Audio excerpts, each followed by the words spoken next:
Okay, and here we are at our self-defense technique of the week, where we try to teach you a very practical technique for the streets. Now again, this technique is not really meant for the trained martial artist. This is something that hopefully anyone in the street that finds himself in this type of situation will be able to effectively do.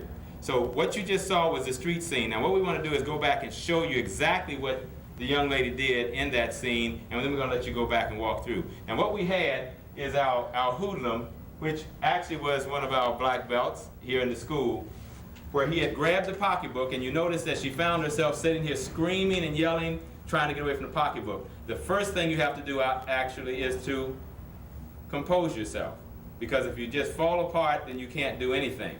But once you've got yourself together, you're coming up and you notice that the first technique she did was to neutralize the situation. It was a front snap kick to the groin.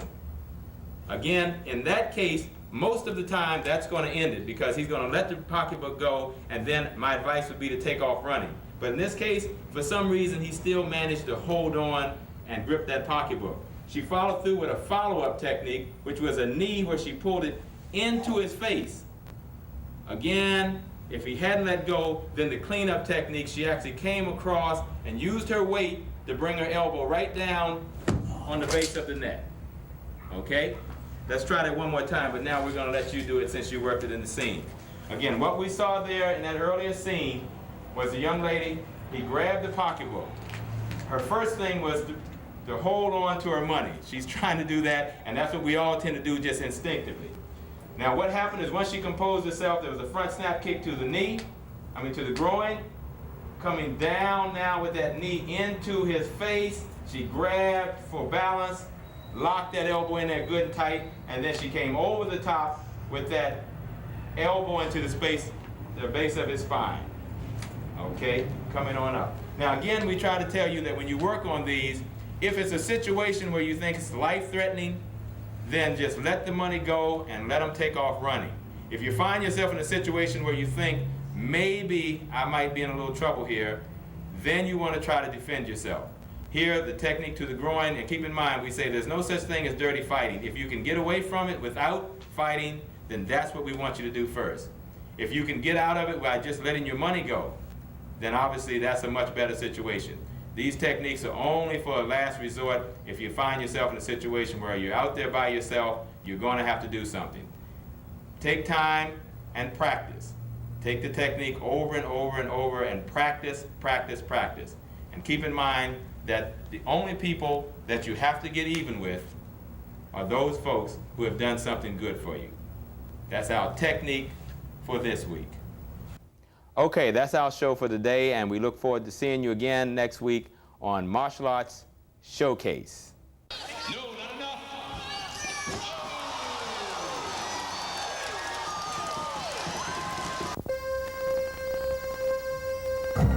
Martial Arts Showcase from the nation's capital with Master Dennis Brown.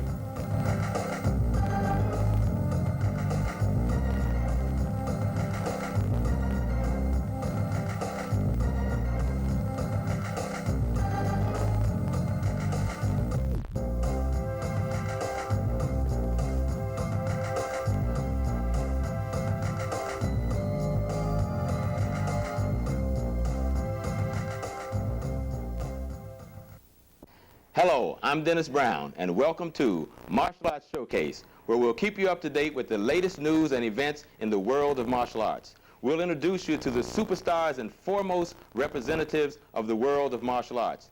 Today's guest is Willie the Bam Johnson.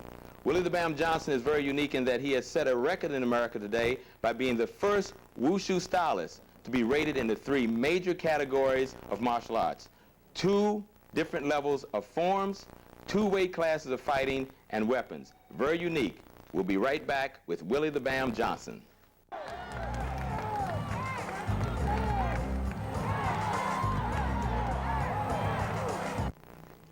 Okay, we're back with Martial Arts Showcase and our very special guest, Willie the Bam Johnson. Welcome to the show, Bam. How you doing, sir? Okay. Well, for the audience that may not know Bam, because I've seen you many times, and of course I've worked with you, but I know there's a lot of people out there in the martial arts world who may not be familiar with you, so we're going to try to ask you a few questions just to kind of find out where you're coming from. And in fact, where did you come from? Are you from this area, or how'd you get started in martial arts? Well, I was born and raised in Baltimore, Maryland. Started off in the martial arts when I was 6. You know, I'm probably like a lot of other little kids, for the goal of wanting to be like Bruce Lee. Say my first Bruce Lee movie was like, yeah, I want to be just like this guy, you know. Right. I want to be the black Bruce Lee on a movie screen. So that was really my that was really my start. That's how I got involved. You know, I wanted to get into the movies. Now, that far back, was there anybody really teaching youngsters at 6 years old, or did you work with someone, or how'd you get started in Baltimore? Well, you know, it's real strange, because my family didn't even have the money to even afford classes. You know, they couldn't pay for me to study karate or kung fu. So I used to pick up books, go to the movies, and just imitate what I seen on the movie screen. You know, I just had this desire. Nobody couldn't stand in my way. You know, I just had to take what I seen on the screen, take what I seen in them books, and just practice, practice, and practice, and practice. Even when people told me I couldn't, you know, reach those goals, it was like, I'm gonna do it, I'm gonna do it, I'm gonna do it. So I really started on my own, you know. I think a lot of martial artists kind of can relate with that, because I think anybody that started over 20 years ago, there weren't as many schools then, and a lot of us got our starts by running back and forth to New York and watching the kung fu movies, Yes, sir. a little bit. So you come home and practice whatever. So your system kind of was whatever was in the movies that day. Yeah. Oh, that's Yes, sir. really Yes, sir. interesting. And did you work with any particular instructor? When did you start into formal? You have had formal training, is Yes, that right? sir. Yes, sir. I say when I was around 9, I went to a community center called McKim's Community Center, and I got in contact with an instructor named Kenneth Parker, and he was skilled in Korean form of martial arts called Kang Kwan and Wing Chun Kung Fu. And he was really impressed by, you know, with my ability. He started teaching me within about maybe 6 months or so. I got a black belt. And then I started studying with a young man by the name of Tony Lin. He started a school. Oh, I know Tony Lin. Yes, You sir. know I Yes, know sir. Tony Lin, Yes, right? sir. Oh, go ahead. Yes, sir. And when I went to his school, he was really impressed with my ability, and it was like immediately he started giving me advanced forms, put me in his advanced group, and I picked up the forms. And, you know, really, I really got the curriculum down pat. And I just happened to pick up a magazine one day, I mean, because I still wanted to move. I didn't feel like I was moving anywhere. You know, I wanted to get out there and compete.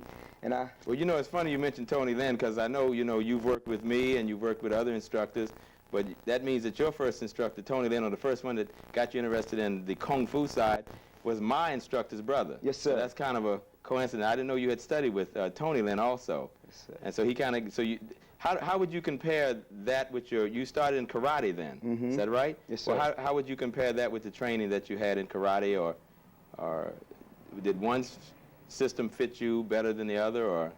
I think both systems are strong, and I really appreciate the principles and the, how can I say, the technique in each system. But I was more I came more involved in the Kung Fu because it allowed me to express my acrobatical techniques and so forth. You know, helped me to be able to be able to relax more when I was working my techniques. You know, it wasn't really aggressive, and I really needed something. Based on my personality, I'm a real aggressive person. So I needed something just to help me to show the more sensitive side of me, and Kung Fu allowed me to do that. Okay, now I know that one of your loves is competition, and in fact that's why we have you here today, because I picked up a couple of magazines a while ago and read something that said that you were had kind of made history. You were one of the first wushu stylists not to be rated in forms or to be rated in fighting or to be rated in weapons, but the first Kung Fu wushu stylist to be rated in all 3 categories nationally at the same time. Is that right? Yes, sir. Well, how difficult is that to do? Well, first I have to give all praise and all just due to God, you know, just the strength beyond my grasp. But all of my training, I always trained in each aspect, you know, forms, fighting, and weapons. Even when I was in karate, I trained in fighting, forms, and weapons. I believe in a total martial artist, you know, the Well, complete now, let's be serious here now, because you know I'm a Kung Fu stylist, so we have to be honest. Most Kung Fu schools generally come out and they do their forms, and they're great with that. They do weapons, and that's nice, but generally what would happen is they'd come out and do their forms and weapons, and then they'd say, well, let's go up in the stands and let the karate guys come down and fight. So you're kind of a strange guy being a Kung Fu guy that fights, because I know from 20-some years in Kung Fu that most Kung Fu stylists are not known to be competition fighters. Is that right? Yeah, that's true. And I believe that it's We're really going to the make some folks individual. out there mad at us today now by saying that, but I want to take it right from you, because I know that you are a fighter, I know you love to do forms and love to do weapons. I know guys that are great at this, great at that, but you chose to go with all three. It's very difficult to try to excel in three. There are a lot of forms competitors who can fight, but they choose to, you know, feature just the forms to try to become rated in that. It would seem that it'd be a lot more difficult to try to do all three at the same time. You know, it's real easy for me, you know, because like I said, that's my base. That's how I came up. I always fought, I always did forms, I always did weapons. I think really when a lot of people always talk about wushu people, they can't fight, they can't fight. They just can do great forms, they can do acrobatics, they can't fight. But for me, I believe it's the individual that brings something to the system. It's not the system that brings something to the individual. So it's the individual that comes into that system and brings that system alive. So when I came into Kung Fu, based on my experience in karate, all we used to do was just fight. So when I came to Kung Fu, it's like, yeah, this is my opportunity to excel, you know, to really be expressive in my style of fighting. So the Wushu gives me that opportunity. Well, let me ask you one more question, because I know we got a break here in a minute. And this question is asked a lot, I'm sure. Who are your heroes in the martial arts? In the past, present, who inspires you, who motivates you? Because I know you've seen all of the greats traveling the national circuit. Is it okay to say this on TV? You're one of my heroes. Well, that's good. It's my show. Yes. So well, that's not why I'm saying that. Say that. Yes, sir, but that's not why I'm saying that. But you're one of my heroes. Tari Cassell, you know, Charlie Lee, John Chung.